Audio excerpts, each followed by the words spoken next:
What happens when the FBI begins to question the very orders it's receiving from its own leadership?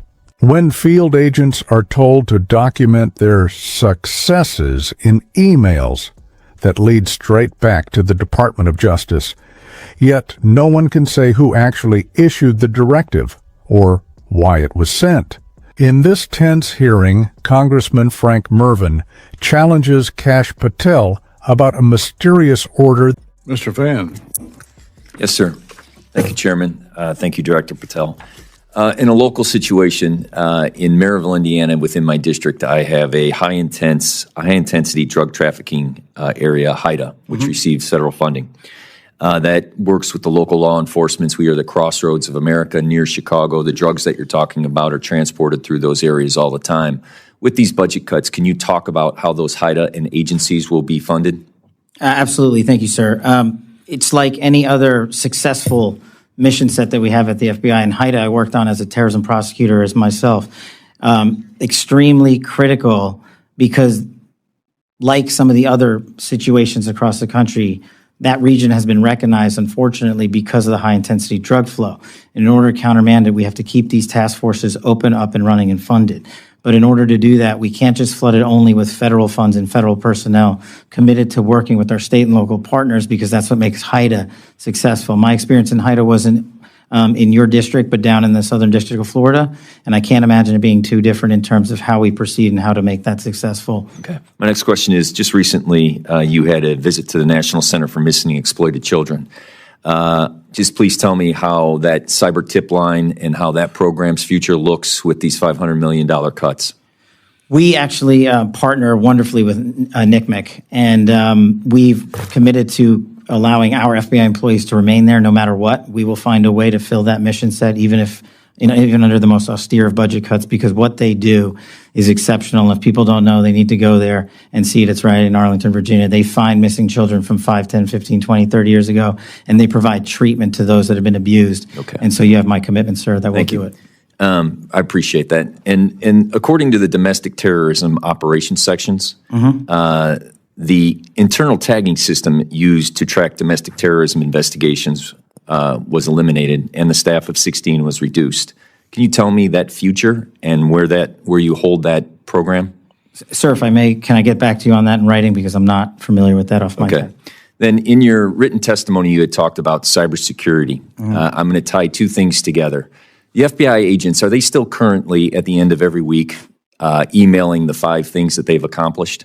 I'm glad you raised that point, sir. We never did that. I stopped that. FBI agents were never asked to put in their goals in which they accomplished? The reason why I say that is because I had a specific conversation at a retirement party of a chief from an agent who expressed to me that after he had chased a car down 8094 who had stabbed a family member, and he left his home and was able to prevent that individual from killing someone else because it was cross state lines, that he had to go back, and then that next day was told he had to fill out his emails of what he accomplished. That email was sent across government agencies. So it was sent to the FBI. It was sent to... So you just said it was never sent to the FBI. So was it or was it not? It was sent to the FBI. I, as the director of the FBI, said we are not... Who sent it? We are not responding to it. It came from a general account at the department. Okay, so then my next question is, that information that my FBI agent in my district sent to that agency, how is that information protected? I'm sorry, are you saying the agent responded to that email? Are you saying they did not? I told the workforce not to. But you just told me that they received the email. We did. So without this, let's just assume that they did. Where did that information go, and how is it protected? That information would have only been sent to their immediate supervisor, and every supervisor in the Bureau was told if they received any such information, it is not to be actioned in any way. So what happened with that information with the supervisors? I don't know. Well, I'll have to get back to you on that, if any was collected, but if it was... So you said that the FBI, that a different agency sent that email. What was that agency? It came from the Department of Justice. Okay. And those emails never went back to the Department of Justice, who requested it? No, sir. Okay. And you're 100% confident of that? Yes, sir. Okay. The information that the supervisors had from those agents, where did that go?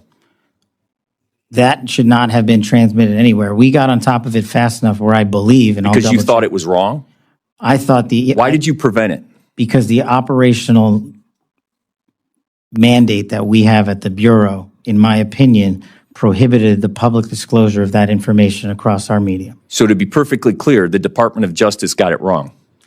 I'm not speaking for the Department of Justice. As You are saying that that directive was in complete conflict of what your procedures and processes are. My procedures and processes are under the Department of Justice. I'm saying as a subordinate of the Department of Justice, that's where the email came from. I don't know where it came from on top of them. But your directive was to make sure that the Department of Justice did not get the FBI information. That no one got it. Except the supervisors. Why would they request it if they would never get it? Well, the supervisors were told to stand down. What I'm trying to say is when that email came in, we acted as fast as we could, I think the same day, to say we are not in a position to do that. Everybody hit pause till we figure out what to do. And the end result was we at the FBI are not complying with that request to publicly do so. And we told agents that if you feel the need to express that information to your supervisors, only do so on the classified system. Okay. The information that I received, that personal conversation that I had, that agent didn't seem like he felt the need. He felt it was a directive. I thank you for your forthcoming. I look forward to working with you. The purpose of me bringing up this questioning was to make sure that that information is secure. Yes, sir. What you just saw isn't just a bureaucratic argument over emails. It's something much deeper. A glimpse into how power, surveillance, and trust intersect inside America's most powerful law enforcement institutions. Congressman Frank Mrvan is asking the question that every citizen should care about. Who sent it? Who approved a directive ordering FBI agents to file weekly reports on their work, not through secure internal systems, but through emails copied across several government agencies? In this tense hearing, FBI Director Kash Patel quickly tries to distance himself. He insists the Bureau never initiated that reporting process, that the emails came from a generic Department of Justice account, and says he shut it down the moment he found out. But the more Patel explains, the more confusion grows. Mrvan keeps pressing. If agents received those emails, if some actually responded, and if supervisors had access to those reports, then where did the data go? Who reviewed it? Was it deleted, archived, or shared with someone?